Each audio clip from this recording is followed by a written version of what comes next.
with what you're doing in terms of like automated follow-up and nurturing people, what are you seeing to be like, because you see all the campaigns. Right. What are you seeing to be most impactful conversations or follow-up sequences that are getting engagement? Well, ooh, that's tough, man. Because it's a combination of like the whole entire sequence. You want to see like the validation. Like what we're doing is the social proof part of it. So we're saying like, hey, I'm trying to give you 5-star service, and here's that. We text them back the image of your reviews. Ooh, that's good. Oh, that's now, sharp. Because now what happens, like you're validating that like, hey, I'm successful. Here's my social proof that I've done like a bunch of other stuff for a bunch of other people. And you can almost leverage it like, yo, I know I'm being persistent, but I'm trying to deliver 5-star service, and this is what my other clients have been saying. Exactly. That's solid. Exactly. So that simple little trick, and when it gets basically into their text message window, when they're scrolling through and seeing that stuff, like that's like, that image takes a lot of real estate. That's smart, dude. So it's just validating the whole entire thing, so. That's sharp.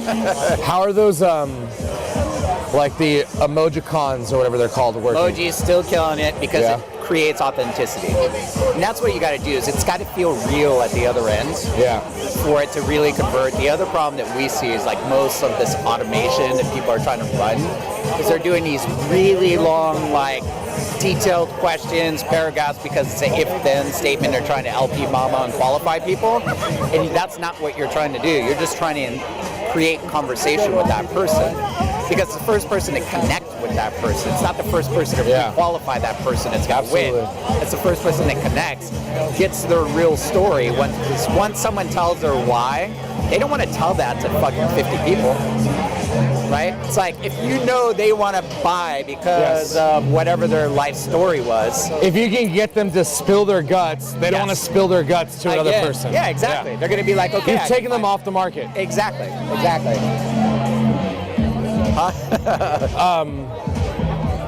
One other question, and then we can wrap this up. I appreciate you. Yeah, no problem. I can't see it, so it looks like it fell down your shirt. It's not coming out. Oh. Hopefully we caught any of that. I'm sure you got something. For all the people that are running campaigns through CallAction, like what frequency have you seen work the most? Is it like, I'm sure that based off of like time it matters, right? The newer it is, you're gonna be more aggressive. Yeah. So like in the first, let's say 30 days, what frequency on follow-up have you seen be the most effective? So we see like 2-3 times the very first day, right? And we like to do this kind of double text thing. So did you get my text type thing? Yeah. So send a message, and then like the second part of the message versus everybody else is trying to do one long message. So if you do like a back-to-back, because in real life, this is how we text each other, right? It's like, I don't text a paragraph to you. I say like, hey Sam, how's it going? Send. By the way, are you at the bar? Right? Yes, I am. Yes. So, if you think of trying to use automation, we call it authentic. You got to manufacture it to feel like real conversations. Exactly. 100%. The more that you could do that, then the higher response that you're going to get. And I bet the challenge is a lot of people think that they need to manufacture perfect conversations. Yeah, and it's not that. So they default to like scripts. Whatever it may be, these scripted long bullshit, or if I could just make it feel like I'm on the road reaching out, it makes a lot of sense. 100%. Like when we basically tell customers to record their messages for our ringless voicemails, we tell them like, record it in the car with like the background noise and like they can hear the traffic and all that stuff, because it makes you seem like you're really working and like you're making that phone call. And that's what you want to do, is like you want to create authenticity in that automation, because what happens the moment people smell that it's automated, you lose.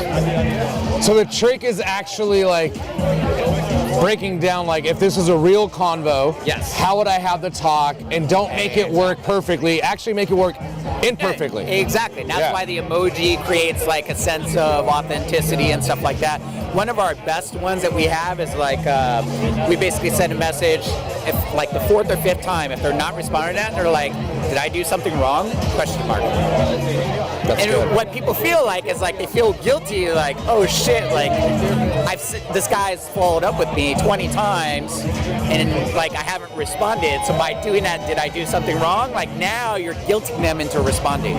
Do you have people that are building like content video link follow-ups? Yes. How's that working? 100, like that's golden basically. We try and tell people like you should start sending automation with basically those video links because that's the warm-up to like who you really are, right?